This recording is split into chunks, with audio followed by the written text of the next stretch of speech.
Salut à tous, c'est Gali, j'espère que vous allez bien. Bienvenue sur Image & Co. Petite vidéo un peu particulière puisque cette vidéo à la base était prévue pour une formation qui n'a rien du tout à voir avec la photographie, mais il fallait présenter un objet. Donc tant qu'à faire, je me suis dit pourquoi pas présenter un objet que je connais. Donc je vous parle aujourd'hui du 85 mm, je vous mets le lien de la description, le lien d'Amazon donc dans la description si vous voulez en savoir plus. Et ce que je vais dire dans cette vidéo, bien évidemment, c'est ce que je pense réellement de cet objectif. C'est mon favori actuellement, vraiment, je le kiffe, les gens le savent. Au passage, je remercie donc la modèle Estelle qui m'a beaucoup aidé pour cette vidéo. Donc vraiment, je te remercie beaucoup. Si vous avez des remarques, des questions, n'hésitez pas à les laisser dans les commentaires. Si vous appréciez la vidéo, n'hésitez pas non plus à liker, partager et à commenter. Et pourquoi pas faire un petit merci dans les commentaires, ça fait toujours plaisir. Voilà. N'hésitez pas, bonne vidéo et à bientôt. Bonjour à tous, aujourd'hui, je vais vous parler de l'objectif EF 85 mm en f1.8 de chez Canon.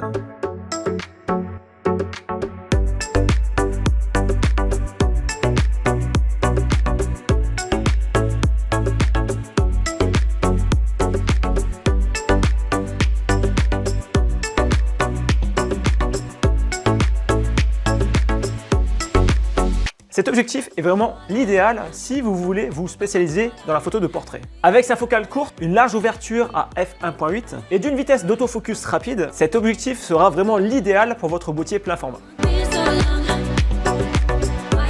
Et bien déjà, comme j'en ai parlé juste avant, on peut parler de sa grande ouverture à f1.8. Comme on le sait, plus l'ouverture est grande, plus on va pouvoir capter de lumière et donc d'informations. C'est-à-dire que dans des lieux plutôt sombres, eh bien on va pouvoir capter un maximum d'informations et donc on pourra vraiment faire de très jolies photos. On sait aussi qu'une grande ouverture va pouvoir nous permettre d'être un peu plus créatif, notamment pour le portrait.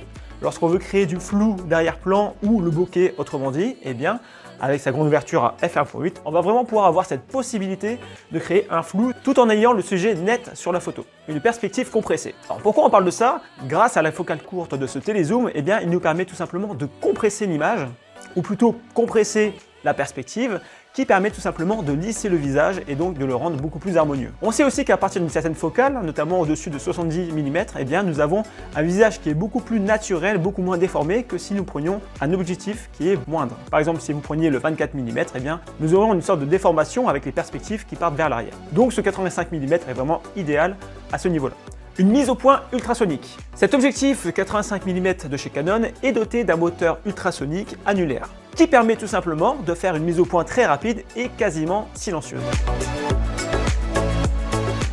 Vous l'aurez compris, cet objectif 85 mm de chez Canon, même si on peut faire bien sûr d'autres photos du style paysage, objet et bien d'autres, est vraiment l'idéal pour tous ceux qui veulent se lancer dans la photo de portrait. Je vous le conseille fortement. Et d'ailleurs, à la fin de cette vidéo, je vous propose d'aller sur le site de Canon pour que vous ayez un maximum d'informations sur cet objectif.